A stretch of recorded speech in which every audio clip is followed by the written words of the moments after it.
नाम का एक छोटा सा गांव, लेकिन उसमें बसा था सेठ धनराज का बड़ा सा घर। वह अपने व्यापार से गांव का सबसे अमीर व्यक्ति था। उसके साथ रहती थी उसकी पत्नी शांति और 10 साल की प्यारी सी बेटी ईशा। पर धनराज की नजरों में ये दोनों उसकी खुशियों का कारण नहीं, बल्कि उसके जीवन की सबसे बड़ी त्रुटि थी। धनराज गुस्सैल और जिद्दी था। उसके मन में एक ही ख्वाहिश थी, मेरा नाम और खानदान आगे बढ़े, और ये काम तो बेटा ही कर सकता है। जब ईशा का जन्म हुआ था, तब से ही उसने अपनी पत्नी शांति को इसके लिए जिम्मेदार ठहराया। एक दिन जब शांति को पता चला कि वह फिर से मां बनने वाली है, उसने यह बात धनराज को बताई। धनराज ने गुस्से में अपनी आंखें तरेरी और कहा, सुन लो शांति, इस बार मुझे लड़का चाहिए। अगर फिर से लड़की हुई तो मैं तुम्हें इस घर में नहीं रखूंगा और उस लड़की का गला घोंट दूंगा। शांति का चेहरा पसीने से भर गया। उसकी आंखों में आंसू आ गए। धनराज, औलाद तो भगवान की देन है, इसमें मेरा क्या दोष? बस मुझे किसी बहस में मत उलझाओ। याद रखना, इस बार लड़का नहीं हुआ तो तुम दोनों का इस घर में कोई हक नहीं। शांति की हालत देखकर उसकी पड़ोसन मीरा घर आई।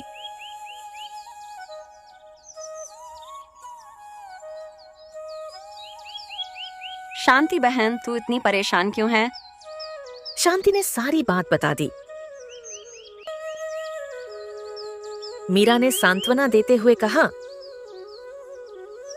बहन, तुम्हारा पति पागल है। औलाद तो ईश्वर की मर्जी से होती है, बेटियां तो लक्ष्मी होती हैं।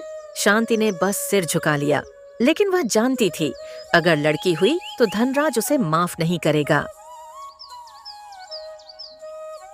शांति का प्रसव का समय नजदीक था।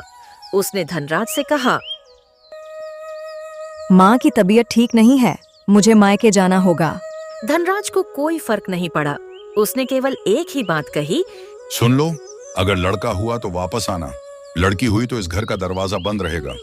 शांति अपनी बेटी ईशा के साथ मायके चली गई। रास्ते भर उसकी आंखों से आंसू बहते रहे।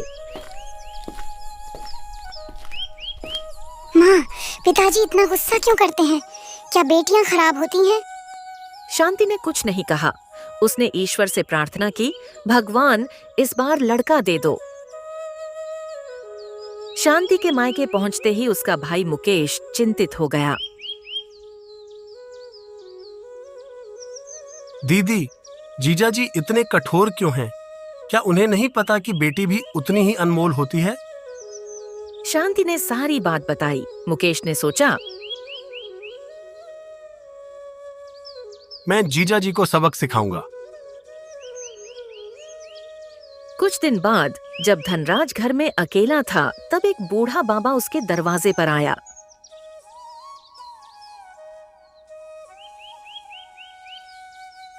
बेटा, मैं भूखा हूँ, मुझे खाने को कुछ दे दो। धनराज ने दुकान से खाना लाकर बाबा को खिलाया।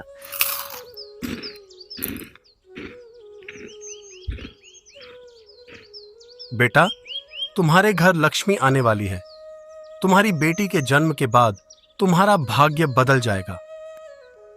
बाबा, आप क्या कह रहे हैं? बेटी तो बोझ होती है।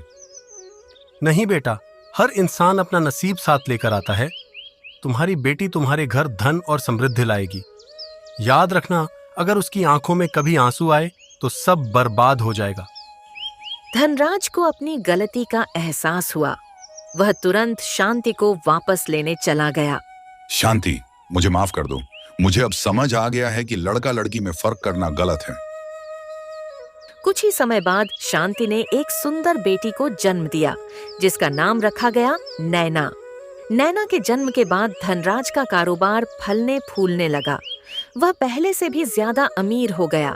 धनराज ने अपनी दोनों बेटियों को ढेर सारा प्यार दिया। एक दिन मुकेश ने धनराज को सच बताया। जीजाजी, वह बूढ़ा बाबा मैं ही था। मैंने यह सब इसलिए किया ताकि आपको बेटियों की अहमियत समझ आए। धनराज गुस्से में वहां से चला गया।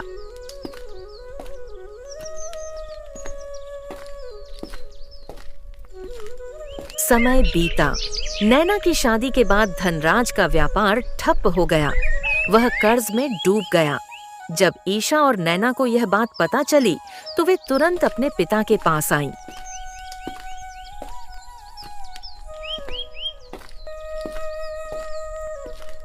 पिताजी, आप हमारे हिस्से की संपत्ति बेचकर कर्ज उतार दीजिए। मेरी बच्चियों, मुझे माफ कर दो। मैंने तुम्हें कभी प्यार नहीं किया, लेकिन तुमने हमेशा मेरी भलाई सोची। बेटियों की मदद से धनराज ने अपना कर्ज उतारा और धीरे धीरे उसका व्यापार फिर से चल पड़ा। अब उसके पास पहले से भी ज्यादा धन दौलत थी। उसने कभी भी बेटियों को लड़कों से कम नहीं समझा और अपनी गलतियों से सीखा। बेटा हो या बेटी, दोनों बराबर होते हैं। असली धन औलाद होती है जो माता पिता का सहारा बनती है। यदि हमारी वीडियो ने आपका दिल जीता हो तो चैनल को लाइक करें, सब्सक्राइब करें और अपनी कीमती राय एक प्यारे से कमेंट के रूप में हमारे साथ साझा करें। आपका प्यार और समर्थन हमें प्रेरित करता है कि हम आपके लिए और भी शानदार कंटेंट लाते रहें।